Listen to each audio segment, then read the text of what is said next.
মমতার সামনেই রীতিমতন বাদানুবাদে জড়িয়ে পড়েন অভিষেক আর কুণাল। অভিষেকের আপ্তসহায়ক সুমিতের তীব্র সমালোচনা করেন কুণাল ঘোষ ক্যামেরার সামনে। সুমিতের সমালোচনা করায় কুণালের ওপর গোসা হয় অভিষেকের, সূত্র সে কথাই বলছে। সুমিতের হয়ে সাফাই গাইতে নারাজ কুণাল। দুজনের কথা কাটাকাটি হয় ওই বৈঠকে। দুজনকে শান্ত করতে শেষমেশ হস্তক্ষেপ করতে হয় মমতা বন্দ্যোপাধ্যায়কে। লোকেরা বলতো মমতা অভিষেকের ভয়ে বাঘ আর গরু এক ঘাটে জল খায়, আর এখন অবস্থাটা ঠিক তার বিপরীত। অর্থাৎ তৃণমূল কংগ্রেস পার্টিটা যে কোনো নীতি আদর্শের উপর টিকে ছিল না, শুধুমাত্র পয়সা, গায়ের জোর, স্বৈরতন্ত্রের জন্য টিকে ছিল, এই ঘটনাগুলো তার সবচেয়ে বড় প্রমাণ। এক মাস হতে না হতেই যেভাবে ভাঙন চারিদিকে শুরু হয়ে গেছে, আর 1.5 মাসের মাথায় এখন মমতা ব্যানার্জিকেও কেয়ার করতে চাইছে না তৃণমূলের কোনো নেতা। আর অভিষেক ব্যানার্জিকে তো 70 বছরের বৃদ্ধ তৃণমূল নেতা প্রণাম করত। এই যে একটা অবস্থা তৈরি করে রেখেছিল, এখন ঠিক তার বিপরীত অবস্থা চলছে। দেখুন, অভিষেকের আপ্তসহায়ককে নিয়ে কুণাল ঘোষ ক্যামেরার সামনে ঠিক কি বলেছিলেন একবার শোনাই আপনাদের।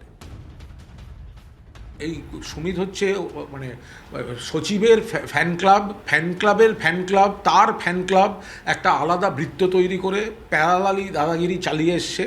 এদের জন্য বহু কর্মী সব ওই সুমিত রায়কে সন্তুষ্ট করাটাই নেতানেত্রীদের, এই উঠতি সমস্ত নেতানেত্রীদের একটা কাজ হয়ে গেছিল। তাহলে আমি একটি শব্দ বলবো না, কিন্তু ওকে খুঁজতে যেভাবে অভিষেকের বাড়িতে করেছে, এটা একেবারে টার্গেট করে প্রতিহিংসা। এটা অভিষেকের বাড়িতে রাত্রি 3টে, তারপরে পুলিশ তালা ভেঙে ঢুকছে, মানে আমরা তীব্র প্রতিবাদ করছি। শৈজাল কাণ্ডে তদন্তের জন্য আজ অভিষেক বন্দ্যোপাধ্যায়কে বেলা 12টায় ভবানী ভবনে ডেকে পাঠিয়েছে সিআইডি। দেখতে হবে অভিষেক বন্দ্যোপাধ্যায় যান কিনা। পাশাপাশি দুপুর 3:30টার সময় কুণাল ঘোষকে ডেকে পাঠিয়েছে সিআইডি। কুণাল ঘোষ তিনি জানিয়ে দিয়েছেন আজ তিনি হাজিরা দেবেন। এখন দেখার অভিষেক বন্দ্যোপাধ্যায় হাজিরা দেন কিনা। অভিষেক বন্দ্যোপাধ্যায় আর কুণাল ঘোষের মধ্যে মাত্র 3.5 ঘন্টার ব্যবধান রয়েছে। দেখা যাক দুজনকে মুখোমুখি বসে জিজ্ঞাসাবাদ করা হয় কিনা। পাশাপাশি এই খবরের দিকে নজর রাখছি আমরা যে কুণাল ঘোষ আর অভিষেক বন্দ্যোপাধ্যায়ের মধ্যে সুমিত রায়কে কেন্দ্র করে গতকাল একটা বাদানুবাদ হয়ে গেছে। অভিষেকের আপ্তসহায়ক সুমিতের তীব্র সমালোচনা করেছিলেন কুণাল ঘোষ ক্যামেরার সামনে। তারপরে বৈঠকে গেছিলেন তিনি। সূত্র বলছে ওই বৈঠকে, কালীঘাটের ওই বৈঠকে সুমিতকে কেন্দ্র করে অভিষেক এবং কুণালের মধ্যে রীতিমতন বাকবিতণ্ডা হয়, বাদানুবাদ হয়। কুণাল পরিষ্কার জানিয়ে দেন সুমিত আমাদের দলের কেউ নয়, ওকে ডিফেন্ড করব না।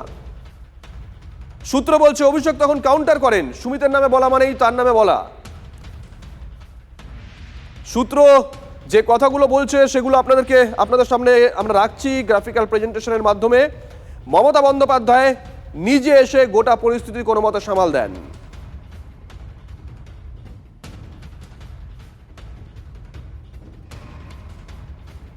ক্যামেরার সামনেই কুণাল ঘোষ জানিয়ে গেছিলেন যে সুমিত রায় তাদের দলের কেউ না। সুমিতের বারবারন্ত দলে যারা পরবর্তী সময় এসেছিলেন তারা সুমিতের কাছেই যেতেন, সেখানেই আবেদন নিবেদন করতেন। সুমিত বিভিন্ন ফ্যান ক্লাব তৈরি করেছিল, একটা আলাদা গোষ্ঠী তৈরি করার কাজ করছিল, এমনটা ইঙ্গিত দিয়েছিলেন কুণাল ঘোষ ক্যামেরার সামনে। আর তারপরেই যখন তারা বৈঠকে ঢোকেন তখন সূত্র বলছে অভিষেক বন্দ্যোপাধ্যায় কুণাল ঘোষের এই মন্তব্যগুলো নিয়ে সমালোচনা করেন। দুজনের মধ্যে রীতিমতন বাদানুবাদ হয়।